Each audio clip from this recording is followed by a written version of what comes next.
হযরত মুসা আলাইহিস সালাম বলছিলেন যে আল্লাহ তুমি নাকি ঘুমাও না। মুসা আলাইহিস সালাম তো খুব আদরের নবী, আল্লাহ পাকের খুব আদরের নবী, দারুণ আদর। আল্লাহ পাক বলছেন মুসা আমি তোমারে আমার জন্য বানাইছি। সুবহানাল্লাহ।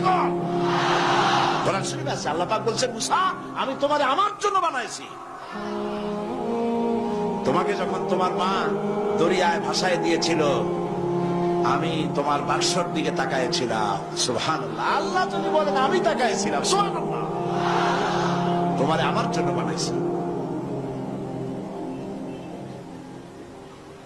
সুতরাং হযরত মুসা আলাইহিস সালাম তিনি বলছেন আল্লাহ পাক খুব আদরের নবী, তো আল্লাহ তুমি নাকি ঘুমাও না।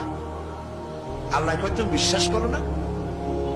হযরত মুসা আলাইহিস সালাম বললেন আল্লাহ অবশ্যই বিশ্বাস করি, তবে বুঝি না বিষয়টা কি, বুঝি না কেমনে না ঘুমাই পারে, বুঝি না। আল্লাহ আচ্ছা ঠিক আছে, তুমি যখন বিশ্বাস করছো তখন আর অসুবিধা নেই, বিশ্বাস না করলে মুসিবত ছিল।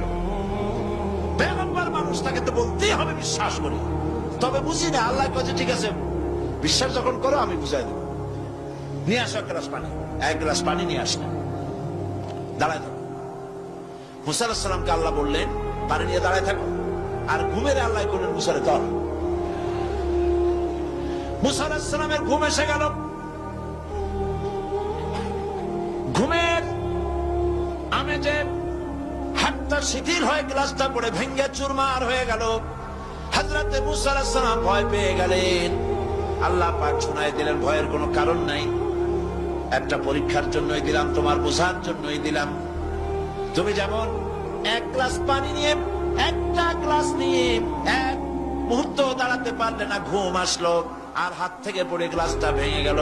মুসারে তুমি বুঝে নাও, তুমি জেনে রাখো তামাম সৃষ্টি জগৎ তোমার আল্লাহ আল্লাহ রব্বুল আলামিনের হাতের মুঠার মধ্যে রয়েছে। আল্লাহ রব্বুল আলামিন যদি ঘুমায় যান এই পৃথিবীর আকাশ এবং জমিনের সব ট্রাফিক কন্ট্রোল আল্লাহ পাক নিজেই করেন। যদি তিনি ঘুমায় যান সব শেষ হয়ে যান। বাংলাদেশে কি হচ্ছে, পৃথিবীর কোথায় কি হচ্ছে তা আল্লাহ দেখছেন না? চিল্লায় বলো দেখছেন না?